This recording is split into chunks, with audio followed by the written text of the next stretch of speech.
अल्हम्दुलिल्लाहि वकफ़ा वसलामुन अला हबीबिहिल मुस्तफ़ा अम्मा बअद फ़अऊज़ु बिल्लाहि मिनश शैतानिर रजीम बिस्मिल्लाहिर रहमानिर रहीम वद्दुहा वल्लैलि इज़ा सजा मा वद्दअक रब्बुक वमा क़ला वलल आखिरतु खैरुल लक मिनल ऊला सदक़ल्लाहु मौलानल अज़ीम। बारगाह रिसालत मुआब सल्लल्लाहु अलैहि वसल्लम में दुरूद पाक का हदिया पेश करें।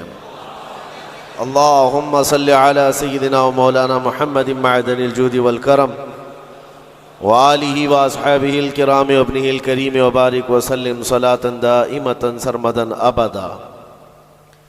हमें ये पता है, जैसे कि ख़बर दी गई है, आप हज़रात यहाँ पर इशा की नमाज से बैठे हुए इंतज़ार कर रहे हैं, इसीलिए हम भी आपके सामने खड़े होकर बयान करने को तरजीह देते हैं कि बहुत सारे इसमें सुनने कम और देखने ज़्यादा आते हैं। तो जिस तरह की भी जिसकी भी जैसी नीयत हो, लेकिन एक बात है मेरे अजीज़ों, 2023 का आखिरी घंटा चल रहा है और उस आखिरी घंटे में हम अपने रब की याद कर रहे हैं और उसके हबीब का जिक्र कर रहे हैं। और यही मुसलमानों की अलामत भी हो कि हम अपनी ज़िंदगी की इब्तिदा जो करते हैं वो अल्लाहु अकबर से करते हैं। आपको पता है, जब हम पैदा हुए थे हमारे कानों में सबसे पहले आवाज़ क्या आई? अल्लाहु अकबर। किसी भी मौलवी साहब ने हमारे कानों में आवाज़ दी होगी, अजान तो हर बच्चे को दी जाती है। अल्लाहु अकबर से हमारी ज़िंदगी शुरू हुई है और जब इंतकाल हो जाए, जनाजा तैयार करके लाया जाए, इमाम के सामने रखा जाए, इमाम सबसे पहले हाथ बांधते हुए क्या कहता है? अल्लाहु अकबर। यानी ज़िंदगी ख़त्म भी हो गई है, अल्लाहु अकबर। एक बहुत बड़ा मैसेज है कि मुसलमान जब दुनिया में आया है तो ये कहते हुए अल्लाह सबसे बड़ा है, और जाएगा भी तो ये ऐलान करते हुए कि अल्लाह सबसे बड़ा है। हमारा न्यू ईयर या फिर इस तरह के सालों का इस्तकबाल करना या इनके जाने का गम मनाना, इसकी कोई असल नहीं है। ये साल का आखिरी घंटा हम तो सिर्फ इसलिए यहाँ पर जमा है कि गैरों ने लोगों में एक अजीब मिजाज बना दिया है कि इसको सेलिब्रेट किया जाएगा। और कैसे सेलिब्रेट किया जाएगा? शराब के नशे में धुत होकर साहिल, समंदर और दीगर इलाकों पर आज पार्टियां और वहाँ पर नशे की महफिलें सजाई जाती हैं।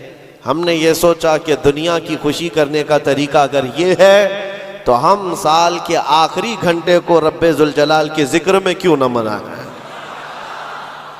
मेरे अजीज़ों, यकीन है कि अभी आधा घंटे के बाद क्या हो रहा है? 12 बजने वाले हैं। 12 बजने वाले हैं और 12 सुन्नियों के लिए तो खैर का है। इंशाअल्लाहुल अजीज इस 12 के बाद आने वाला जो साल होगा, कुफ्फार और मुशरिकीन के 12 जरूर बजाएंगे। दुआ तो करेंगे हम यही कि अगला साल जो लोग इस नशे में धुत हैं कि 2024 हमारा है, 2024 में ऐसा होगा वैसा होगा। इस 12 पर हम दुआ यही करते हैं कि मौला आज के रात के 12 के बाद उन सारे दुश्मनान इस्लाम की ज़िंदगी के 12 बज जाए। अल्लाह करीम वो दिन ज़रूर लाएगा। और मैंने एक आयत तिलावत की है आपके सामने, कुरान पाक की मशहूर सूरह है, सूरह वद्दुहा। रब तबारक व तआला कसम याद फरमा रहा है उस चाश्त के वक्त की कसम जो महबूब के चेहरे की तरह चमकता है। वल्लैलि इज़ा सजा, उस रात की सियाही की कसम जो महबूब की जुल्फों की तरह है। मा वद्दअक रब्बुक वमा क़ला, महबूब आपके रब ने ना आपको छोड़ा है और ना कुछ कम किया है। वलल आखिरतु खैरुल लक मिनल ऊला, ऐ महबूब आपकी हर आने वाली घड़ी पिछली घड़ी से बेहतर है। जब ये वादा किसका है? रब्बे जुल जलाल का। हुजूर की हर आने वाली घड़ी पिछली घड़ी से बेहतर है। तो उम्मत की भी हर आने वाली घड़ी पिछली घड़ी से बेहतर हो। हम आने वाले साल का इस्तकबाल इसी एतबार से करेंगे कि रब ताला का वादा है कि हर आने वाली घड़ी बेहतर होगी, तो फिर इंशाअल्लाह हम ये कहेंगे 2024 हमारा है इंशाअल्लाह, बल्कि उसके बाद आने वाले साल भी हमारे हैं।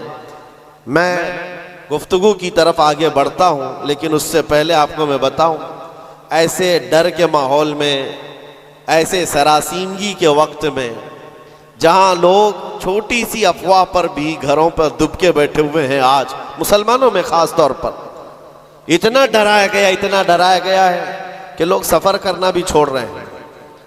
अरे नहीं, अब ऐसे हालात हो जाएंगे, हम ट्रेन का सफ़र नहीं करेंगे, फलां जगह ना जाए। इतने डर के बावजूद, डर तो तुम्हारे अंदर फैलाया गया, खौफ तुम्हारे अंदर लाया गया, लेकिन जानते हो उनके पाखंडियों की बातों को सुना कभी? ये गुफे में बैठकर ये कहते हैं कि 2029 में भारत का प्रधानमंत्री मुसलमान बन सकता है। यह हम नहीं कह रहे, और ना ही उस कुर्सी की लालच में हम दौड़े भाग रहे हैं।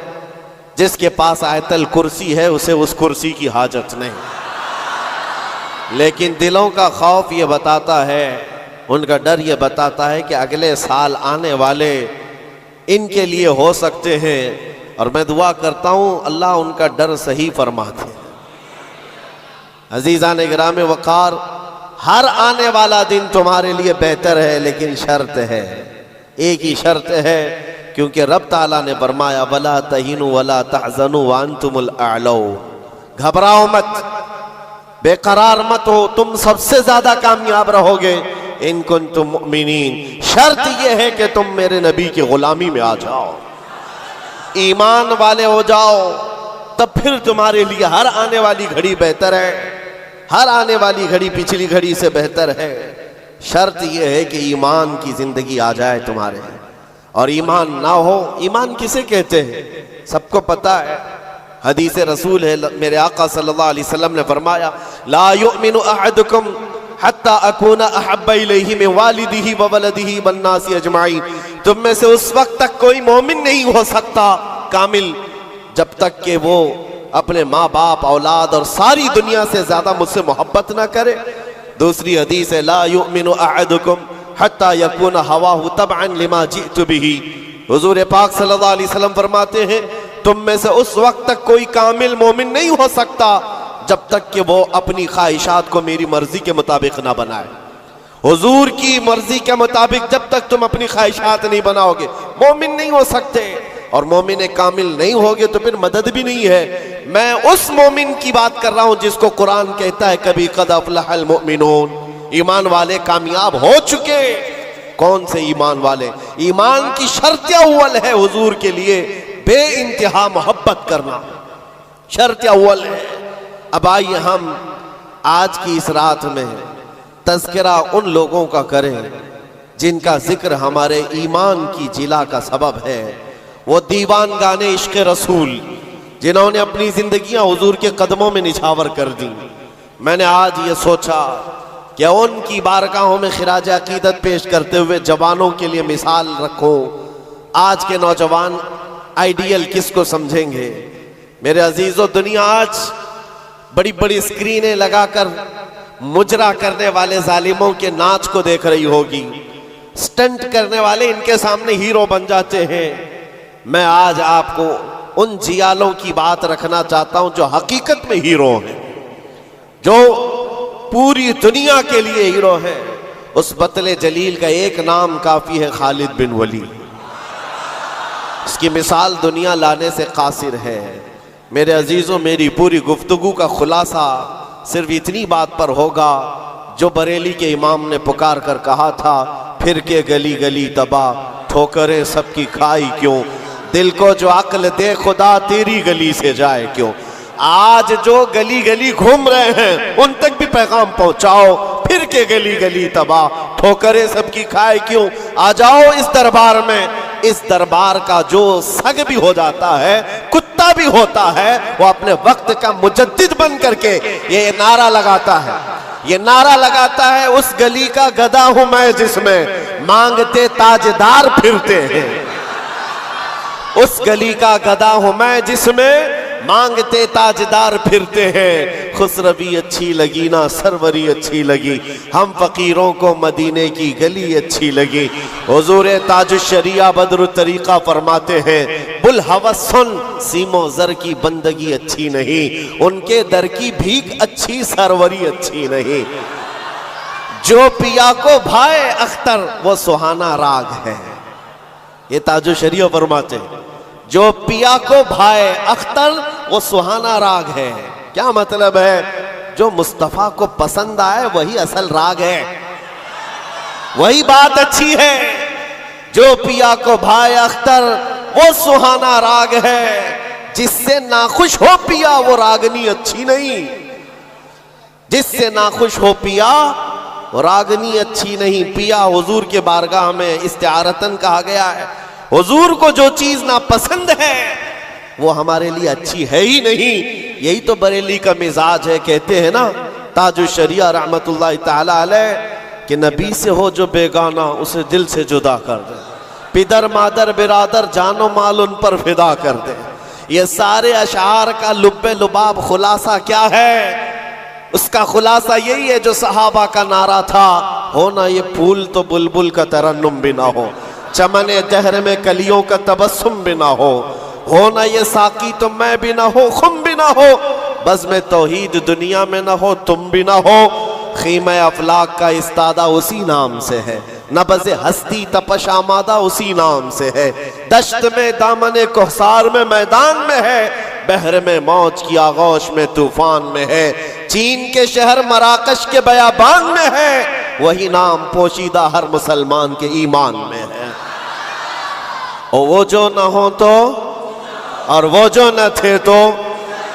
ये सारे अशार के बाद अब आओ मैं गुफ्तगू को आगे बढ़ाता हूं। इसी बात पर तवज्जो रखना, फिर के गली गली तबाह ठोकरें सबकी। अगर किसी को ठोकर लगी है तो वो दिल पर हाथ रखकर आ जाए। आज मैं उन जियालों की तरफ चलता हूं। यमन का एक कबीला बनु असद एक कबीला है जिसमें रहने वाले एक शख्स है हारिसा, और उनकी बीवी, छोटा सा एक कुंबा, छोटा सा एक खानदान, 3 बच्चे थे। हारिसा और उनकी बीवी और 3 बच्चे। ये यमन का रहने वाला एक कबीला है। औरत अपने 3 बच्चों को लेकर मैके जा रही थी, और बड़ा बेटा जो उस वक्त उम्र का 8 साल का था, जैद नाम था। काफिले पर अचानक डाकुओं का हमला हुआ और माल लूट लिया गया, और साथ ही डाकुओं ने ये जैद नामी छोटे से बच्चे को, 8 साल के बच्चे को भी गिरफ्तार कर लिया। एक माँ का कलेजा दहल गया कि मेरे 8 साला बच्चे को मुझसे छीना गया। बाकी 2 बच्चे तो साथ थे। माँ की कैफियत ऐसी थी कि पहाड़ों पर चढ़ जाती, चीखती थी, और अरबी में जो अशार कहती थी, अल्लाह अकबर, आज भी मौजूद है। यमन की रहने वाली ये खातून पहाड़ों पर जाकर पुकारती थी कि कोई मेरे जैद को देखा है तो मुझे बता दे। और जब खबर बाप को आकर लगी, बाप जान निछावर करता था अपने बेटे जैद पर। बाप की ऐसी कैफियत कि खाना छोड़ दिया, और मिजाज में तब्दीली ऐसी आ गई कि लोगों से मिलना तक छोड़ दिया अपने बेटे की जुदाई के गम में। यमन वाले कहते थे कि हारिसा का बेटा जो गुम हुआ यूसुफ गुमगश्ता है, यानी एक दूसरा यूसुफ है। जैसे हजरत याकूब अलैहिस्सलाम के बेटे यूसुफ की अलैहिस्सलाम की दूरी हुई थी तो आपने गम किया था, हारिसा ने अपने बेटे जैद की जुदाई में बहुत रोया। और वह अशार जो अरबी में लिखे जाते थे, यमन में जब वो अशार पढ़ते तो अपने जो दुश्मन होते वो भी रो पड़ते थे। बाप की जुदाई के गम के अशार लोगों को रुलाते थे। जमाना गुजर गया। अब डाकुओं ने उस जैद का किया क्या था, कुछ साल अपने पास रखा, और उकास के मेले में, मक्का के करीब एक मेला लगता था, और उस मेले में लाकर जैद को गुलाम बनाकर बेच दिया। जब बेचा तो ये जैद गुलाम बनकर के किसके हवाले आया? खदीजा बिन्त खुवैलिद, उम्मुल मोमिनीन हजरत खदीजा रज़ियल्लाहु ताला अन्हा के घर हजरत हकीम बिन हिजाम के जरिए से। जब ये गुलाम हजरत खदीजा के घर आया तो उस वक्त 15-16 साल की उम्र थी। पहली नजर मुस्तफ़ा करीम की पड़ी थी। रसूल रहमत सल्लल्लाहु ताला अलैहि वसल्लम ने हजरत खदीजा के घर इस नौजवान को देखा। अदब में कामिल था, गुफ्तगू के सलीके अच्छे थे, लोगों से मुलाकात के तौर तरीके बताते, बड़ा खानदानी आदमी। जब ये पहली नजर मेरे मुस्तफ़ा करीम सल्लल्लाहु अलैहि वसल्लम की पड़ी तो उम्मुल मोमिनीन खदीजा से कहा, मेरे आका ने अगर आप बेहतर समझें तो ये गुलाम मेरे हवाले कर दें। क्या किस्मत है जिसको खुद रसूलुल्लाह खरीद। ज़ैद को खरीद लिया, बल्कि तोहफतन हुजूर को दे दिया गया। गुलामी का दौर है। ज़ैद यही वो हारिसा के बेटे हैं, नबी मुकर्रम सल्लल्लाहु ताला अलैहि वसल्लम के हवाले आ गए। दिन रात मुस्तफ़ा करीम के साथ गुजर रहे हैं। तरबियत भी किसी ने सरवर अंबिया ने की, और नौजवान के तौर तरीके ऐसे। मेरे अजीज़ों, आपको पता है ये वो ज़ैद है जिसके बारे में मैं आपको बताऊं। हुजूर पाक सल्लल्लाहु ताला अलैहि वसल्लम के चंद दिनों के बाद मक्का में मशहूर हो गए। मोहम्मद सल्लल्लाहु ताला अलैहि वसल्लम का अगर कोई महबूब है तो वो ज़ैद है। हज़रत अबू बकर सिद्दीक़ रज़ियल्लाहु ताला अन्हु भी इस बारे में फरमाते कि ज़ैद को जो कराबत थी उस पर मुझे रश्क था हुजूर अकरम सल्लल्लाहु अलैहि वसल्लम का। अब ज़माना बीतता गया, ज़ैद के घर छूटे, ख़ानदान छूटा, माँ छूटी, बाप छूटे, गुलामी का दौर चल रहा है। एक बार हज के लिए एक कबीला यमन से आया हुआ था, और यमन वाले हज करने के बाद वो अशार सुना रहे थे जो हारिसा ज़ैद के बाप ने लिखे थे अशार, और रुला रहे थे। वहां जब ये कबीला यमन के वो अशार पढ़ करके सुना रहा था, यही ज़ैद वहां से गुजर रहे थे। यमन वालों ने देखा, पहली नजर में पहचान लिया, ये वो ज़ैद है जिसका बाप पूरे यमन को रुलाता है इसकी जुदाई में। यह मक्का हरम काबा के पास क्या कर रहा है। लोगों से पूछा कौन है, लोगों से पूछ करके ज़ैद को बुलाया गया। पूछा तुम्हारा नाम का? ज़ैद। बाप का नाम हारिसा। लोगों ने कहा तुझे पता भी है तेरी माँ का क्या हाल है, तेरे बाप का क्या हाल है? तेरी माँ रोज पहाड़ों पर चढ़ जाती है, आसमान को पुकारती है कि आसमान बता मेरा ज़ैद जिंदा है तो मैं जीने की तमन्ना रखूं। बाप तेरा अशार लिख करके यमन को रुलाता है। ज़ैद ने कहा कि हो सकता है, लेकिन जाओ, अगर मेरे माँ बाप इस गम में रोते हैं तो उनको मेरा सलाम कहना, और यूं कहना कि उन्हें गुमगुश्ता ऊंट की तरह मुझे तलाश ना करे, इसलिए कि उनका ज़ैद उनकी गोद से कई बेहतर गोद में है। यमन वालों को यह जवाब देकर भेज दिया, गुमशुदा कोई बच्चा अपने माँ बाप की खबर पाले तो क्या होना चाहिए, लेकिन यहाँ कैफियत बदली हुई है। यहाँ कैफियत बदली हुई है। हुजूर पाक सल्लल्लाहु ताला अलैहि वसल्लम की इस गुलामी में दिन रात गुजरते रहे, शब और रोज गुजरते रहे। मेरे अजीजों, जिसको हो दर्द का मजा, नाज़े दवा उठाएगी। आपको मैं बताऊं, ये कबीला यमन का गया और जा करके ज़ैद के माँ बाप से कहा, हारिसा और उनकी माँ से कहा, तुम्हारा गुमशुदा बच्चा मिल गया, हरम काबा में हमने उसको देखा है और सुना है मोहम्मद नामी अरब के एक मशहूर शख्स की गुलामी में है, और उनकी सखावत भी, दरिया दिली भी, रहम दिली भी मशहूर है। माँ और बाप ने खबर पाते ही महीनों का सफर दिनों में तय कर लिया। दौड़ते भागते मक्का पहुंचाए, और जैसे पहुंचे पूछा कहाँ रहते हैं मोहम्मद सल्लल्लाहु अलैहि वसल्लम। हुजूर पाक सल्लल्लाहु अलैहि वसल्लम हरम काबा के पास ही उनको मिल गए। माँ इतना रोई, बाप इतना रोए, हुजूर पाक सल्लल्लाहु अलैहि वसल्लम को उन पर तरस आ गया। पूछा क्या बात है? कहा हमारा बच्चा गुम हुआ था, सालों बीत गए, अब तक हमने खाने का मजा नहीं चखा, और हम सब की जिंदगी ऐसी वीरान सी लगती है कि उसके बगैर जिंदगी में अंधेरा है। पूछा हुजूर ने कौन है तुम्हारा बच्चा? कहा उसका नाम ज़ैद है और सुना है वह आपकी गुलामी में। हुजूर पाक सल्लल्लाहु अलैहि वसल्लम ने फरमाया, ज़ैद तुम माँ बाप हो ज़ैद के? कहा हाँ, अगर आप मुनासिब फरमा समझे तो हमें हमारा ज़ैद लौटा दें। आप अल्लाह के तरफ से सुना गया है बड़ा रहम दिल रखते हैं, हमारे लिए अपना ज़ैद लौटा दें। हुजूर पाक सल्लल्लाहु अलैहि वसल्लम ने कहा, मैं किसी के बाप और किसी की माँ से उसके बच्चे को अलग नहीं करना चाहता, लेकिन फिर भी ये फैसला मैं ज़ैद के ऊपर छोड़ता हूँ। वो चाहे तो मुझसे आज़ादी ले ले, बग़ैर किसी रकम के, बग़ैर किसी फिदिये के ग़ुलामी से आज़ाद करता हूँ और तुम उसे ले जाओ, और अगर नहीं तो फिर उसकी मर्ज़ी जो हो उस पर अमल किया जाए। फिर माँ बाप को ला करके ज़ैद के सामने खड़ा किया जाना था। मुअर्रिखीन ने जो तारीख़ लिखी है, पढ़ते हैं तो आंखें आप दीदा हो जाती हैं। मेरे अजीज़ों, रसूल पाक सल्लल्लाहु अलैहि वसल्लम अपने घर ये दोनों माँ बाप को जो बिछड़े हुए बच्चे की जुदाई में रोते हुए आए थे, चचा भी साथ था, हुजूर अपने घर ले आए और उसके बाद ज़ैद अपने कामों में मसरूफ़ थे, बुलाया, ज़ैद इधर आ जाओ।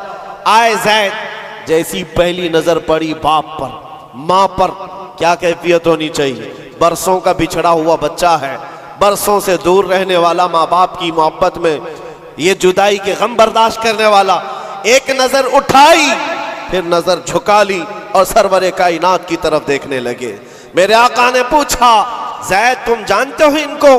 कहा हाँ या रसूल अल्लाह, ये मेरे बाप हैं, ये मेरे चाचा हैं, ये मेरी माँ हैं। हुजूर ने पूछा, ज़ैद तो फिर मिलते क्यों नहीं? बरसों के बिछड़े हुए हो, फिर उनके पास जाते क्यों नहीं? ज़ैद ने कहा, या रसूल अल्लाह, आपके चेहरे को देखने के बाद फिर किसी के चेहरे की तरफ हम नजर नहीं उठाते। तेरे कदमों में जो है गैर का मुंह क्या देखे, कौन नजरों में जचे देख के तलवा तेरा। रसूल पाक सल्लल्लाहु अलैहि वसल्लम ने फरमाया, जाओ ज़ैद मिल लो, माँ से मिल लो, बाप से मिल लो। माँ ने कलेजे से लगाया और चूमना शुरू किया, बाप ने माथा चूमा।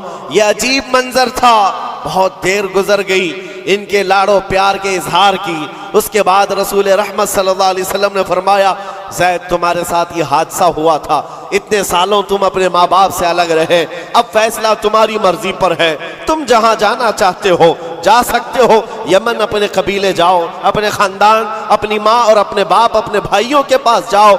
हजरत ज़ैद उस वक्त खड़े होकर कहते हैं, मक्का वाले ये मंजर देखने के लिए हुजूर के घर के अतराफ जमा हो चुके हैं, बहुत सारे जमा हैं। ज़ैद ने सबको मुखातिब करके कहा, ऐ लोगो हाजिरीन मजलिस, सब देखो, ये मेरी माँ है, ये मेरे बाप हैं, ये मेरे चचा हैं, लेकिन सबको गवाह बना कर कहता हूँ, मोहम्मद अरबी सल्लल्लाहु अलैहि वसल्लम की गुलामी 1000 आज़ादियों से अफजल है। मैं अपनी माँ के पास न जा सकता हूँ, न बाप के पास जाना चाहता हूँ, मैं हमेशा इसी दर की गुलामी में रहना चाहता हूँ। माँ कहती है, बेटा आज़ाद कर रहे हैं तुझे मोहम्मद सल्लल्लाहु अलैहि वसल्लम, तुझे आज़ाद कर रहे हैं। दुनिया में किसी को आज़ाद कर दिया जाए उस वक्त तो बहुत बड़ी नेमत समझी जाती थी, लेकिन तुम हो कि आज़ाद होना नहीं चाहते। ज़ैद ने कहा, 1000 बाप और 1000 माँ मिलकर जो अपने बच्चों पर शफकत नहीं कर सकती, वो मोहम्मद रसूलुल्लाह ने मेरे साथ किया। जैसे ही ज़ैद, हज़रत ज़ैद का ये ऐलान मक्का वालों ने सुना तो क्या रसूल रहमत सल्लल्लाहु ताला अलैहि वसल्लम ने उनको छोड़ दिया? आता है फ़कीरों पे उन्हें प्यार कुछ ऐसा, खुद भीख दें और खुद कहें मंगते का भला हो। हुजूर रहमत सल्लल्लाहु ताला अलैहि वसल्लम, रहमत आलम सल्लल्लाहु अलैहि वसल्लम ज़ैद का हाथ पकड़ करके ले जाते। कहाँ लेकर के आए? हरम काबा के पास आए, पूरे मक्का वालों को मुखातिब करके कहा, ऐ मक्का वालों गवाह रहना, मैंने ज़ैद को गुलामी से आज़ाद किया और आज के बाद से ये मेरा वारिस है और मैं इसका वारिस। मक्का में ये बात मशहूर हो गई। क्या? ज़ैद को ज़ैद बिन हारिसा कम कहा जाता था, ज़ैद बिन मोहम्मदुर रसूलुल्लाह कहा जाता। मोहम्मदुर रसूलुल्लाह का बेटा ज़ैद। मेरे अजीजों, जो इस दरबार में आया है, जाहिर सी बात है ये वो मज़ा है जिसको चखने के बाद ही बरेली के इमाम ने कहा था, फिर के गली गली तबाह, ठोकरें सबकी खाई क्यों, दिल को जो अक्ल दे खुदा तेरी गली से जाए।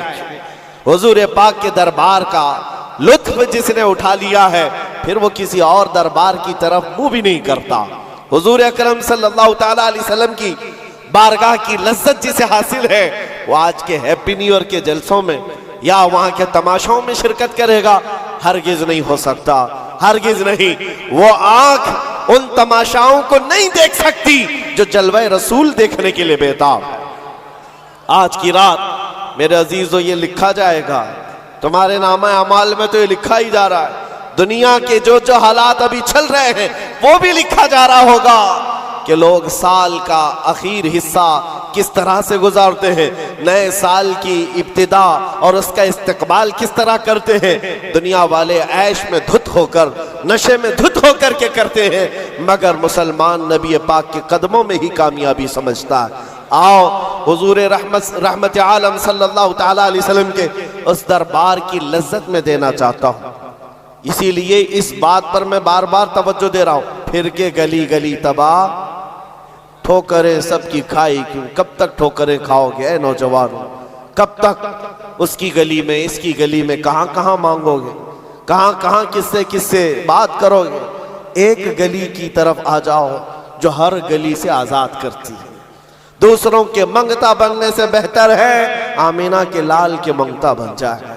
उस नबी पाक की गुलामी जो हजार आजादियों से अफजल है। सैयदना बिलाल हबशी रदी अल्लाह ताला, वो जानिसारे रसूल, दामने रसूल में जैसी आ गया। जानते हो हजरत बिलाल हबशी रदियल्लाहु ताला कई सालों तक जख्म उठाए और बच्चा बच्चा उनके मुतालिक जानता है। मक्का की गलियों में उनके पैरों में रस्सी बांधकर औबाश लोगों के हाथ में दिया जाता और वो बदमाश लड़के आपको मक्का की गलियों में रस्सी में पाँव में रस्सी बांधकर खींचा करते थे। उनकी जिस्म पर, उनकी पीठ पर गरम सिल रखा जाना, दहकते हुए अंगारों में उनको सुलाया जाना, ये सब रिवायतें पता है आप बिलाल हबशी को। लेकिन जो मैं बात कहने जा रहा हूँ, जमाना बीत गया, आप तो हुजूर पाक की गुलामी में आए और हुजूर पाक सल्लल्लाहु अलैहि वसल्लम की वफात के बाद सिद्दीक अकबर का ज़माना आया, हज़रत उमर का ज़माना। मेरे अजीज़ों, आपको एक बात बताऊं, जब मजलिसे अमीरुल मोमिनीन हज़रत उमर फारूक रज़ियल्लाहु ताला अन्हु में हज़रत बिलाल हाजिर होते, बिलाल उनकी कैफियत क्या थी, वो भी मक्का के गुलाम थे, हबशी गुलाम। हबशी गुलाम उस वक्त मक्का में हिकारत से देखते थे लोग, काले रंग का होता है, चौड़ी नाक का होता है। लेकिन सैयदना बिलाल हबशी की बात यह है, अमीरुल मोमिनीन उमर इब्न खत्ताब, जिसके रौब और दबदबे का हाल ये है कैसर और किसरा की फौजें थर थर कांपती हो, वो अमीरुल मोमिनीन जिसके बू से, जिसकी सिर्फ और सिर्फ हवा से, जिसकी खुशबू से शैतान रास्ता बदल लेता हो। जब बिलाल हबशी उनकी महफिल में आते तो क्या कहकर पुकारते जानते हो? या सैयदना बिलाल, या सैयदना बिलाल, ऐ हमारे आका बिलाल आइए, ऐ हमारे आका बिलाल आइए। हजरत बिलाल कहते, हुजूर ये आपकी जुबान से अच्छा नहीं लगता, मैं गुलाम हूं, मुझे गुलाम कहकर पुकारे, आप सैयदना कहते। कौन कह रहा है सैयदना? उमर इब्न खत्ताब। किसको कह रहे? बिलाल हबशी को। सैयदना बिलाल आइए। हजरत बिलाल जब कहते अमीरुल मोमिनीन, आप ये ना कहें सैयदना, मुझको गुलाम कहकर पुकारे। हजरत उमर क्या कहते थे? आइए आपको मैं बताऊं क्यों सैयदना बिलाल कहकर पुकारता हूं। आप अपना जुब्बा उठाएं।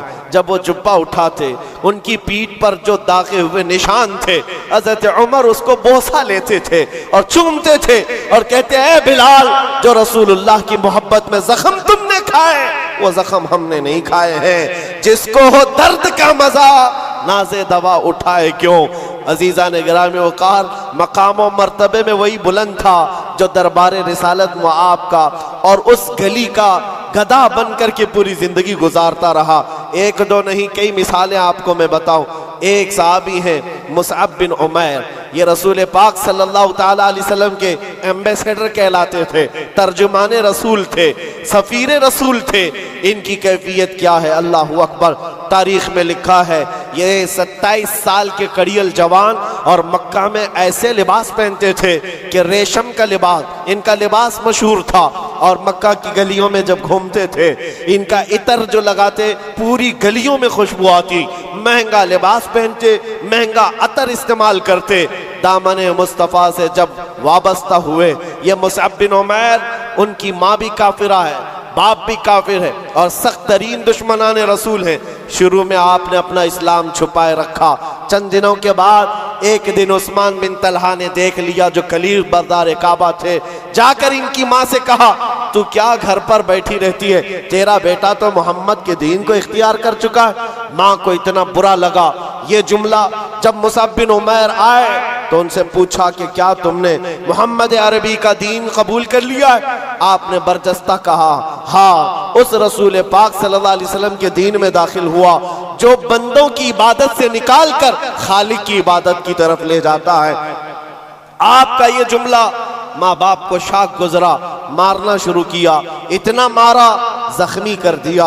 उसके बाद मुसअब बिन उमैर घर से निकले, रोज मार खाते थे, रोज अपनी माँ से भी और अपने बाप से भी कोड़े भी खाते थे।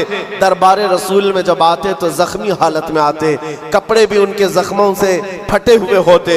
हुजूर पाक सल्लल्लाहु अलैहि वसल्लम ने फरमाया मुसअब तुम यहाँ से हबशा चले जाओ, हबशा हिजरत करके चले जाओ। माँ बाप वतन सब छोड़कर हबशा की तरफ चले गए। चंद महीने वहां रुके, वापस आए, फिर दोबारा हबशा की हिजरत किया। नबी करीम सल्लल्लाहु ताला अलैहि वसल्लम का ये जानिसार हिजरत पर हिजरत करता रहा।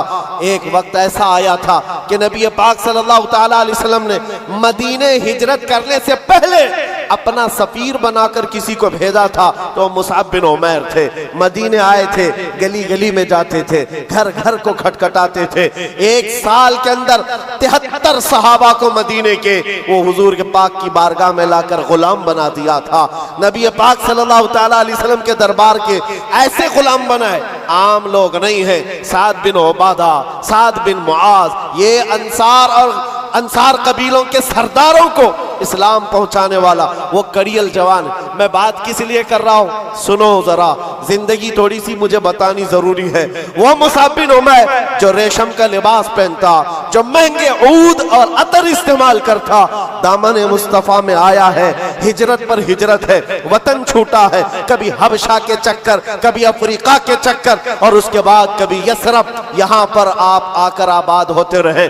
जब रसूल पाक सल्लल्लाहु ताला अलैहि वसल्लम मदीने तशरीफ लाए थे, अल्लाहु अकबर, इस्तिकबाल करने वालों में सबसे आगे बढ़कर मदीने वालों को जो बताया था कौन था जानते हो आप? हुजूर जब तशरीफ ला रहे थे, मदीने आ रहे थे, हजरत अबू बकर सिद्दीक अपना कुर्ता उठा करके लोगों के यानी हिला हिला कर झंडा बनाकर बता रहे थे हुजूर पाक सल्लल्लाहु ताला अलैहि वसल्लम ये मेरे आका हैं। मुसअब बिन उमैर ने मदीने वालों को दूर से देख करके बताया था कि जो कपड़ा हिला रहा है वो रसूलुल्लाह का गुलाम खास है, और जो चमकदार चेहरा मदीने में तुलू हो रहा है वो मोहम्मद रसूलुल्लाह का है। मुसअब बिन उमैर ये मदीने तैयबा में सफीर इस्लाम है, सफीर रसूल है। थोड़े दिनों की बात है मेरे अजीजों, जैसे ही हुजूर तशरीफ लाए, जानते हो हुजूर के पास जिस वक्त वो आए थे मदीने में, मेरे आका सल्लल्लाहु अलैहि वसल्लम की आंखों में आंसू आ गए मुसअब बिन उमैर को देखकर। किस वजह से? सहाबा कहते हैं मुसअब बिन उमैर के पूरे जिस्म में पहनने के लिए कोई कपड़ा नहीं था, एक बकरी की खाल को लपेट करके उस पर कांटे लगा लिए थे। बकरी की खाल, और जगह जगह से वो भी फटी हुई है, वो पहन करके हुजूर के बारगाह में आए। मेरे आका सल्लल्लाहु अलैहि वसल्लम उन्हें देखकर रो पड़े।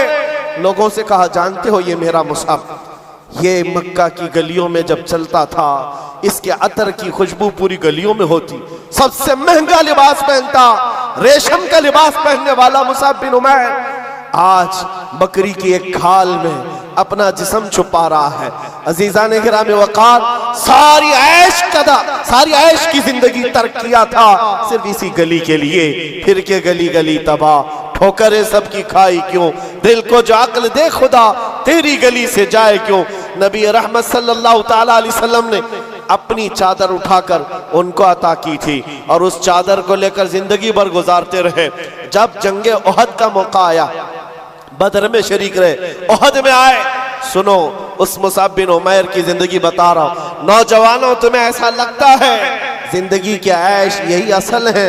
तुम आज अगर एक वक्त का खाना नहीं मिलता तो चिढ़ जाते हो, तुम्हारी पसंद के कपड़े नहीं मिलते, घर छोड़कर भाग जाते हैं। कुछ लड़कियां तो आज ये कहती है मेरा बाप मुझे क्या दिलाता है, या आज 6 महीने का जो उसका फ्रेंड बना है ये उसको अच्छे खासे कपड़े दिला रहा है।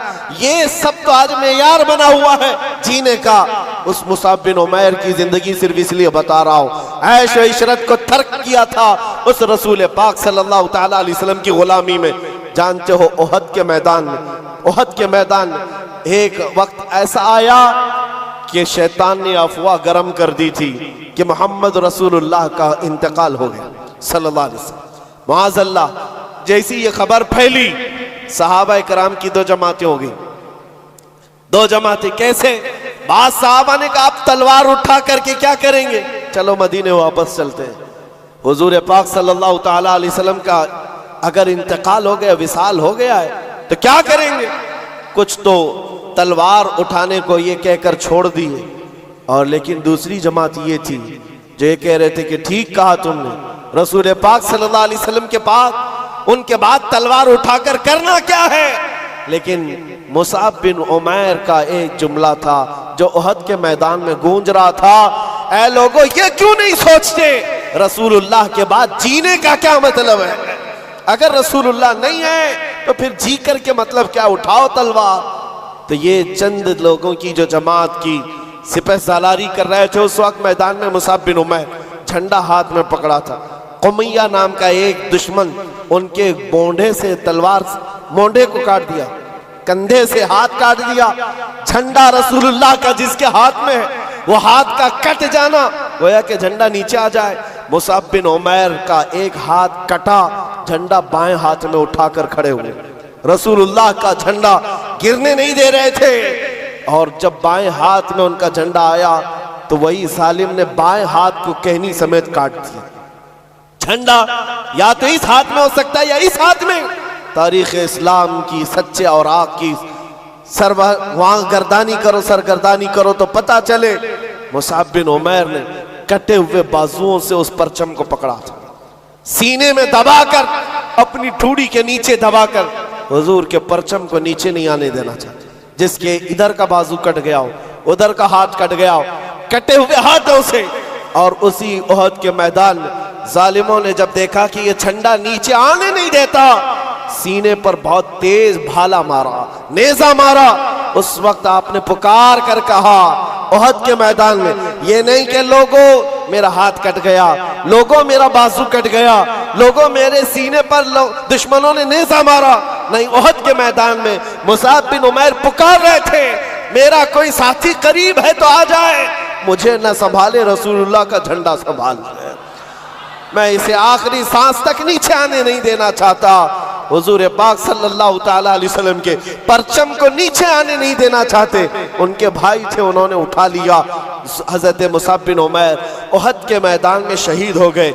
जानते हो रसूल पाक सल्लल्लाहु अलैहि वसल्लम सारी लाशों को जब जमा कर रहे थे, मुसाब बिन उमैर के पास आए और फिर कहा, ए मुसाब बिन उमैर, वो सफीर इस्लाम है, रसूलुल्लाह का तर्जुमान है। मिनल मुमिनीन रिजालुन सदक़ू मा अहदुल्लाह अलैह, मोमिनीन में से कुछ लोग वो हैं जिन्होंने अल्लाह से किया हुआ वादा पूरा कर दिया है। और उसके बाद उनके दफन का तरीका भी है। अल्लाहु अकबर। रसूल पाक सल्लल्लाहु अलैहि वसल्लम ने फरमाया, इनको दफन करो, इनको दफन करो।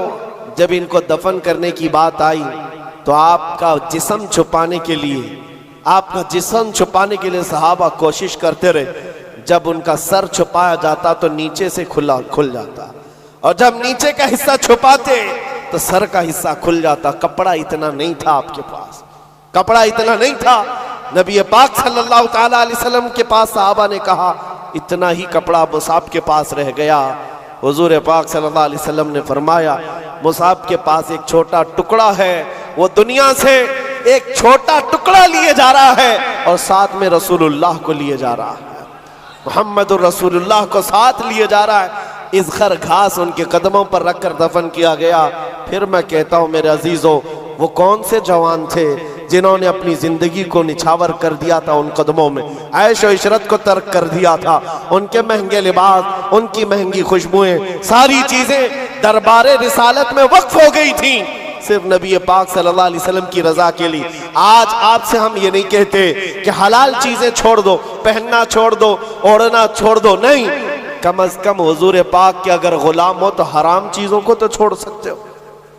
लिबास अच्छा पहनो, खुशबू इस्तेमाल करो, इसकी ममानियत नहीं है। लेकिन ऐ नौजवानों, अगर हुजूर की गुलामी का दावा करते हो तो हम चाहते हैं तुम्हारे कान फिर ये गंदे नगमे क्यों सुनते हैं, ये गालियां तुम्हारी जुबानों से निकलती कैसे हैं, ये तुम आवारागर्दी में अपनी आंखें बहकाते कैसे हो।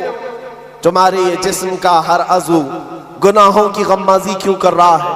नबी रहमत सल्लल्लाहु अलैहि वसल्लम के गुलाम हो तो फिर आओ मेरे अजीजों, उस दरबार का की गुलामी की लज्जत जिसे मिल जाए।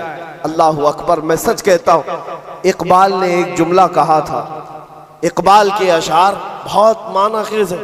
कहा था कि ये गाजी ये तेरे पुरअसरार बंदे जिन्हें तूने बख्शा है ज़ौक़े खुदाई, दो नीम इनकी ठोकर में दरिया व सहरा, सिमट कर पहाड़ उनकी हैबत से राई। और फिर इकबाल जो कहता है, दो आलम से करती है बेगाना दिल को, अजब चीज है लज्जत आशनाई। दो आलम से करती है बेगाना दिल को, अजब चीज है लज्जत आशनाई। जिसको हुजूर पाक की आशनाई की लज्जत मिली है, पूरी दुनिया से उसे बेखबर कर देती। मैं अब साल की इब्तिदा हो गई, उन जानिसारों की बात मैं कर रहा हूं जिन्होंने रसूल पाक सल्लल्लाहु अलैहि वसल्लम की गुलामी की लज्जत महसूस की है। उहद के मैदान में जाने से पहले दो गहरे यार, बहुत गहरे दोस्त क्या दुआ कर रहे हैं बताऊं आप? साद इब्न अबी वक्कास, अब्दुल्ला बिन जहश, ये दो नाम याद रखना है नौजवानों, जिनको कहते हैं ना जिगरी यार। उठना बैठना साथ में, खाना पीना साथ में, रात को चलना फिरना साथ में, कहीं कुछ मशवरे करना हो साथ में। साद इब्न अबी वक्कास और अब्दुल्ला बिन जहश, इन दोनों की दोस्ती बड़ी मशहूर थी, बहुत मशहूर थी। लेकिन उहद के मैदान में जाने से पहले अल्लाह अकबर दुआ क्या कर रहे हैं सुनो। दोनों आए, मुसल्ला बिछाए, रात का वक्त है। साद इब्न अबी वक्कास कहते हैं, मेरे भाई अब्दुल्ला मैं दुआ करूंगा तुम आमीन कहना। अब्दुल्ला बिन जहश कहते ठीक है मैं भी दुआ करूंगा तुम आमीन कहना। दोनों मुसल्ला बिछाकर बैठे, दुआ क्या कर रहे हैं? साद बिन अबी वक्कास ने पहले हाथ उठाया और कहा, ऐ अल्लाह, कल उहद के मैदान में जब हम उतरेंगे तेरे रसूल पाक सल्लल्लाहु ताला अलैहि वसल्लम की हिमायत के लिए, हम अपनी जानें कुर्बान करने के लिए मैदान में आएंगे। मौला मेरा मुकाबला किसी ऐसे सख्त दुश्मन के साथ करा जो सबसे बड़ा पहलवान हो, सबसे बड़ा पहलवान हो। तमन्ना तो देखो हुजूर के गुलाम की कैसी, तमन्ना कैसी। कल जो सबसे बड़ा दुश्मन होगा उससे मेरा मुकाबला करा दे मौला। फिर क्या करेगा?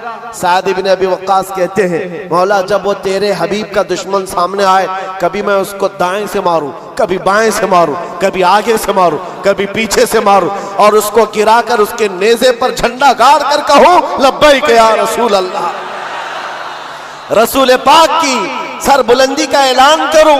ये दुआ तो देखे, दुआएं कैसी कैसी हैं। उलमाओं की तमन्ना ये नहीं है हालात कुछ हो गए तो मैं छुप करके कहीं पनाह ले लूंगा।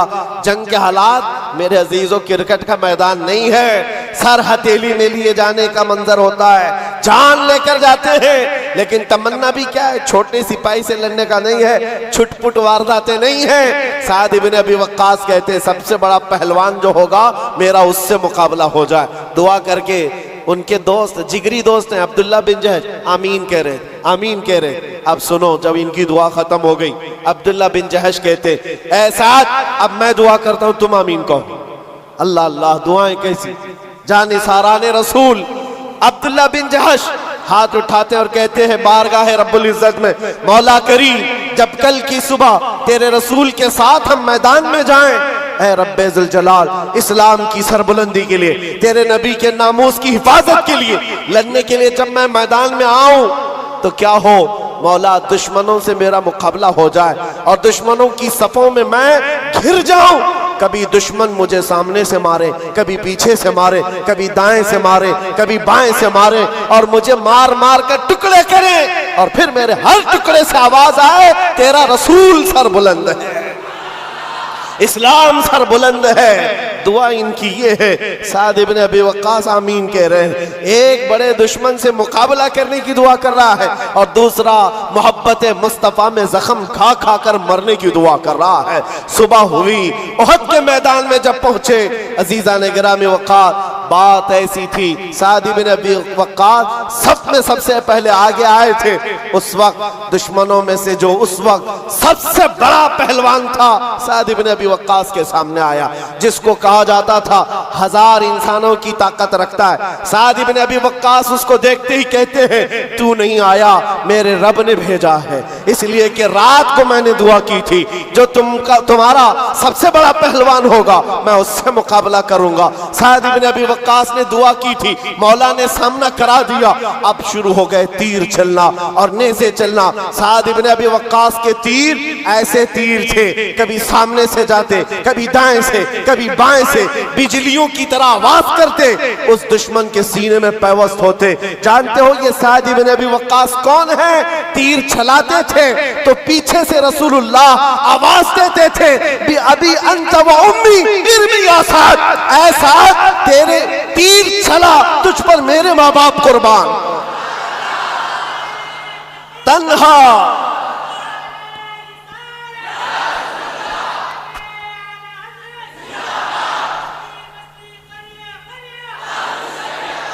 तन्हा साद इब्न अबी वक्कास की जात है, जिसको मेरे रसूल ने फरमाया, सारी दुनिया कहती है या रसूल अल्लाह आप पर मेरे माँ बाप कुर्बान, लेकिन साद इब्न अबी वक्कास वो हैं जिसको अल्लाह के रसूल कहते हैं, साद तीर चला मेरे माँ बाप तुझ पर कुर्बान। और जिसको रसूलुल्लाह ये फरमाए, फिर उनके तीरों की आवाज का क्या कहना, तीरों के निशानों का क्या कहना। जब संग संग चलते थे, दुश्मन के खीमे में खलबली मच गई। थोड़ी ही देर गुजरी थी, इनके सामने आया हुआ दुश्मन ऐसा गिरा कि उसके जिस्म पर साद इब्न अबी वक्कास के लगाए हुए निशान मौजूद थे। फिर आए, अपने खुदा से किए हुए दुआ के मुताबिक दाएं से भी मारा, बाएं से भी मारा, आगे से पीछे से, फिर सीने में झंडा गाड़ कर कहा, रहेगा यूं ही उनका चर्चा रहेगा, रहेगा यूं ही उनका चर्चा रहेगा। पड़े खाक हो जाएं चल जाने वाले, मिट गए मिटते हैं मिट जाएंगे आदा तेरे, न मिटा है न मिटेगा कभी तू घटाए से किसी के, या रसूल अल्लाह ना घटा है ना घटेगा जब बढ़ाए तुझे अल्लाह ताला तेरा। साद इब्न अबी वक्कास की दुआ तो कबूल हो गई और आपने रहमान का शुक्र अदा किया। जंग का मैदान है और गहमागमी है, घमासान की जंग होती है, कौन कहाँ है किसको खबर है, लेकिन जिगरी दोस्त थे। अब्दुल्ला बिन जहश की यारी उनके साथ बड़ी मशहूर है। जैसे ही शाम हो रही थी, ढूंढने लगे मेरा जिगरी यार दिखता नहीं, अब्दुल्ला बिन जहश कहाँ है। मेरे अजीजों, सहाबा ने बताया साद इब्न अबी वक्कास को कि अफसोस है तुम्हारे अब्दुल्ला बिन जहश की शहादत हो गई। पूछा कैसे? कहा वो जब लोगों में मशहूर हो गई थी अफवाह कि रसूलुल्लाह का कत्ल हो गया, अब्दुल्ला बिन जहश ने इधर उधर कुछ नहीं देखा, दुश्मनों के नरगे में दौड़ते हुए चले गए और ऐसे अंधाधुंध उनसे लड़ते रहे। ना वो पीछे की तरफ देखते, न किधर, न इधर न उधर। दुश्मनों ने घेर लिया। अब्दुल्ला बिन जहश को दाएं से मार रहे थे, बाएं से मार रहे थे, सामने से मार रहे थे, पीछे से मार रहे थे। अब्दुल्ला बिन जहश के जिस्म के 80 टुकड़े कर दिए गए थे और एक एक टुकड़े को रस्सियों में पिरोकर काफिरों ने हार बनाकर पहन लिया था। यह अब्दुल्ला बिन जहश के साथ हुआ। साद इब्न अबी वक्कास ने खबर सुनी, आप दीदा हो गए। कहा है लोगों, रब्बे जुल जलाल की उस मोहब्बत पर कुर्बान, उसने कल मेरी भी सुन ली, मेरे दोस्त की भी सुन ली, उसकी भी दुआ कबूल, मेरी भी दुआ कबूल। सुनो जो कहना है मेरे अजीजों, इस वाक़े से मुझे कहना क्या था। साद इब्न अबी वक्कास अपने जिगरी दोस्त की लाश को देखने आए। लाश कहाँ है? टुकड़ों में बदल गई, जिस्म के टुकड़े मैदान में बिखरे हुए हैं। करीब आए, उन टुकड़ों को उठाया, अपने जिगरी दोस्त के जिसके साथ उठना बैठना है, बहुत करीबी यारी है, टुकड़ों को उठाया, हाथ में रखा, देखा टुकड़े अभी गर्म है, गोश्त गर्म है, हिल रहा है। साद इब्न अबी वक्कास ने अपने दोस्त अब्दुल्ला बिन जहश को मुखातिब करके कहा, ऐ अब्दुल्ला, क्या कमाल की बात है। कल रात हमने भी दुआ की, तुमने भी दुआ की, रब तबारक व तआला से मैंने दुआ किया था बड़े पहलवान से मेरा मुकाबला हो जाए, रब ने सुन लिया। बड़ा पहलवान आया, मैंने उसको हर तरफ से मारा और परचम इस्लाम बुलंद किया। और तूने दुआ की थी हर तरफ से तुझ पर तीर आए और तेरे टुकड़े हो जाए, रब ने तेरी भी सुन ली। लेकिन कसम रब्बे जुल जलाल की, ऐ अब्दुल्ला तेरी दुआ मेरी दुआ से अफजल थी, तेरी दुआ मेरी दुआ से अफजल थी। इसलिए कि दुश्मन को मारने का मजा और है, उनकी मोहब्बत में मर जाने का मजा और है। फिर के गली गली तबाह, ठोकरें सबकी खाई क्यों, दिल को जो अक्ल दे खुदा तेरी गली से जाए क्यों। अरे मेरे अजीजों वो मर जाते ऐलान करते हुए क्यों, जान है इश्क मुस्तफा रोज फजू करे खुदा, जिसको हो दर्द का मजा नाज़े दवा उठाए क्यों। वो बंदा जगह जगह जा करके अपने दर्दों की शिकायत नहीं करता जो मोहब्बत रसूल का बीमार है। अज़ीज़ान गिरामी वक़ार, इस नए साल की इब्तिदा हम हुजूर पाक सल्लल्लाहु तआला अलैहि वसल्लम के मोहब्बत के तज़किरे से कर रहे हैं, हुजूर पाक के जानिसारों के तज़किरे से। अल्लाह करीम ये 2024 की जो इब्तिदा हुई है मेरे अजीज़ों, अजीब सी बात है, 24 आया है लेकिन 12 लोगों के साथ 24 का साल शुरू हुआ है। लेकिन हम अल्हम्दुलिल्लाह दुआ ये करते हैं कि रब तबारक व तआला इस नए साल में हमारी इब्तिदा इश्क़ मुस्तफ़ा के साथ फरमाए, मोहब्बत मुस्तफ़ा के साथ फरमाए। मेरे अजीज़ों, अगर वो ना हो तो फिर जिंदगी में कोई चीज़ ही नहीं है, कोई चीज़ ही नहीं है। इसीलिए क्या कहा इकबाल ने, हो ना ये फूल तो बुलबुल का तरन्नुम भी ना हो, कुछ भी नहीं है वो जो न थे तो और वो जो ना हो तो। इस बात को लेकर के चलो, आज से अपनी धड़कने हुजूर के लिए महफूज कर दो। दिल धड़के तो नबी पाक की मोहब्बत की सदा है।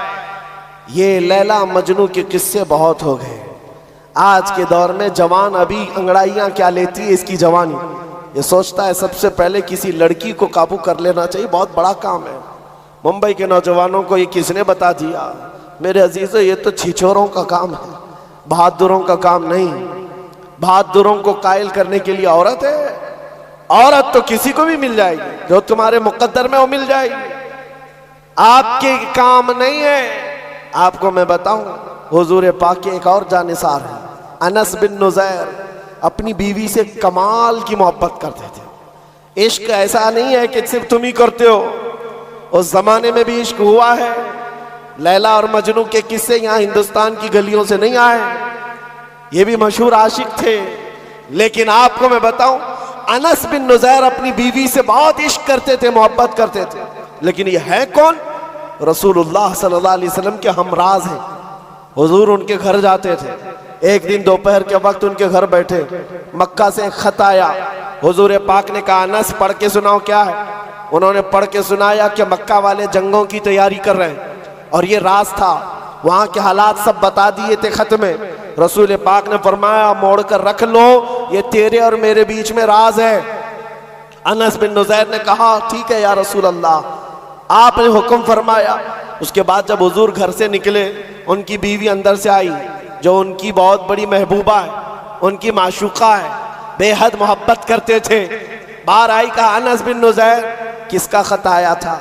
रसूलुल्लाह के पास क्या पढ़कर सुना रहे थे? कहा, खबरदार, मोहब्बत अपनी जगह, वो रसूलुल्लाह का राज है, वो रसूलुल्लाह का राज है, नहीं बयान कर सकता।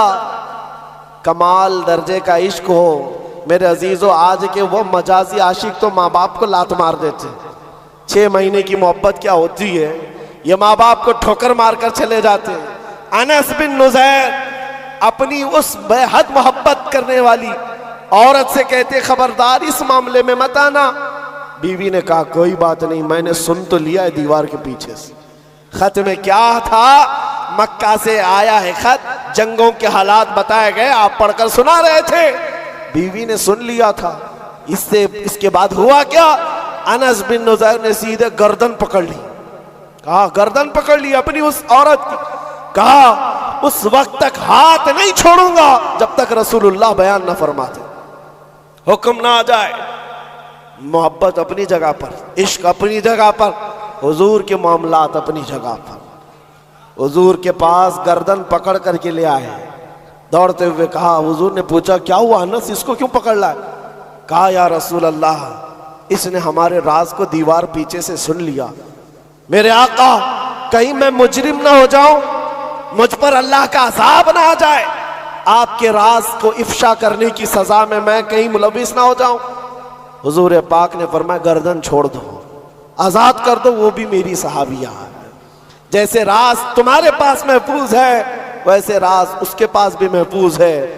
हजरत अनस बिन नुज़ैर ने गर्दन से हाथ हटा दिया और फिर मुस्कुरा कर बीवी से कहा, पहली वाली मोहब्बत फिर बाकी है, जो मोहब्बत थी वो मोहब्बत फिर बाकी है। लेकिन याद रखना, हमारी मोहब्बत का मेयार थर्मामीटर सिर्फ कदम रसूल है, वो जो ना हो तो ये हमारा थर्मामीटर है। यही बरेली का मिजाज है, नबी से हो जो बेगाना उसे दिल से जुदा कर दे, पिदर मादर बिरादर जानो माल उन पर फिदा कर दे। अजीज़ा ने गिरामी वक़ार, ये वो सहाबा की मिसालें मैं आपको रखा हूँ। उहद के मैदान में एक दो नहीं, कई मिसालें आपको पता है। वो दूल्हा भी शरीक हुआ उहद के मैदान, जिसकी आज शादी हुई और सुहाग रात मना रहा अपनी बीवी के साथ, और शब्बाशी करने के बाद उठकर दौड़ा मैदान में आ गया जिस दिन उसका वलीमा है, और उहद के मैदान में तलवार लिए लड़ रहा है और शहीद भी हो गया। कौन है ऐसा जो अपने वलीमे के दिन शहादत पा रहा हो? वलीमा है, कल शादी हुई है, बीवी को घर लाया है, लेकिन ऐसा नहीं है कि बीवी को बगैर बताए छुपाए प्लानिंग करके भाग आया हो। रात को बिस्तर से उठ करके अपनी बीवी से कहा, ऐ मेरी शरीक हयात, मैंने तुझे दुल्हन तो बना लिया, लेकिन कानों में आवाज आई है कि रसूलुल्लाह सल्लल्लाहु अलैहि वसल्लम के साथ सारे मदीने वाले निकल पड़े हैं, लिहाजा मेरा घर में रहना किसी हालत सही नहीं, चाहो तो तलाक ले लो, इद्दत के बाद दूसरा निकाह कर लो, या तो फिर अल्लाह की मर्जी पर कायम रहो। वो खातून ऐसी नहीं थी, वो कहती कि कहां से तुम आज के आज शादी करके लाए और किसके हवाले छोड़ जा रहे हो, और मुझे सुहागन को अभागन बनाए जा रहे हो। नहीं, वो खातून है, मदीने की, कहती है, ऐ मेरे सरताज, गम किस बात का, आप मुझे तलाक की बात क्यों करते हैं? जाए, अल्लाह की मर्जी पर मैं कायम हूं। अगर आप लौट करके आए तो फखर से मदीने में गाजी की बीवी कहलाऊंगी, और अगर नहीं लौटे तब भी फखर से शहीद की बेवा कहलाऊंगी। ये जज्बा कहाँ है? वो मदीने वालों के अंदर था, जिन्होंने सब कुछ हुजूर पाक सल्लल्लाहु ताला अलैहि वसल्लम के कदमों में निछावर किया। ऐ मेरे अजीजों, ये सारी बातें रखने के बाद सिर्फ मैं इतना चाहता हूँ, आज भी इन अंधेरियों से हमें कोई चीज निकाल सकती है तो हुब्बे मुस्तफ़ा। आ जाओ उनके दरबार में, फिर के गली गली तबाह, ठोकरें सबकी खाई क्यों, दिल को जो अक्ल दे खुदा, तेरी गली से जाए क्यों। इसलिए कि इस अकीदे के साथ मैं बात अपनी ख़त्म करता हूँ। आज लोगों को ऐसा गुमान होता होगा, थोड़ा इस पार्टी में चले जाएं, इस पार्टी में चले जाएं तो सकता इनकी हुकूमत, इनकी कुछ हो जाएगा। यूपी में तो देखा है, जिसकी गवर्नमेंट आती है हर कार पे उसी गवर्नमेंट का झंडा लगा लेते हैं। बीजेपी है तो बीजेपी का, कांग्रेस है तो कांग्रेस का, सपा है तो सपा का, झंडे वहां पर बदलते रहते हैं, जिसकी आए उसकी। मेरे अजीजों, ये मिजाज तो दुनिया वालों ने दिया है कि सकता हुकूमत जिसके पास आ जाए। अरे बड़े बड़े नेता बदल कर इधर से उधर पार्टी में चले जाते, होता है कि नहीं होता? क्यों करते हैं वो? अरे वो लोग भी बहुत अक्लमंद हैं, कहते हैं जिनकी हुकूमत है उनके साथ जाने से थोड़ा फंड तो मिलेगा, काम तो होगा, भलाई तो कर सकेंगे। ये तो उनकी दलील है, बहुत अच्छी दलील आपने दी कि जिसकी हुकूमत है उसके यहाँ जाने से फायदा होता है। इसी को ताजुश शरिया ने हमें ये कहा था, ऐ सुन्नियो, तुम्हें पता है जहां में उनकी चलती है, जहां में उनकी चलती है, वो दम में क्या से क्या कर दे, जमीन को आसमां कर दे, सुरैया को सरा कर दे। तो फिर जिसकी चलती है वहीं जाने से फायदा है, तो फिर आ जाओ फिर के गली गली तबाह, ठोकरें सबकी खाए क्यों, दिल को जो अक्ल दे खुदा तेरी गली से जाए क्यों। फिर मैं कहता हूं वो तुम्हारे झंडे हैं जो बदलते हैं, हमारा झंडा कभी नहीं बदलता।